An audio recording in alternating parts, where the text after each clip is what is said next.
আরে বান্ধবী, আয় আয়। কি এত লিখছিস মন দিয়ে? আরে বান্ধবী, আজকে আমি একটা সাহিত্য লিখে ফেললাম। বাহ, সাহিত্য? তো কাকে নিয়ে সাহিত্য লিখলি?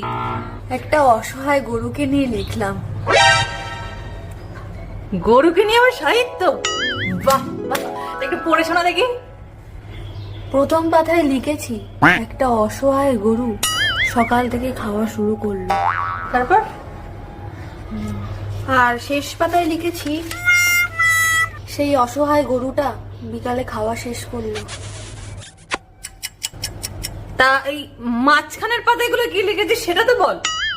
আরে বললাম না যে সকালে খাওয়া শুরু করেছে আর বিকালে খাওয়া শেষ করলো, শুধু তো খেয়েই গেল। पढ़ाई लिखाई में ध्यान लगाओ, IAS बनो और देश को संभालो।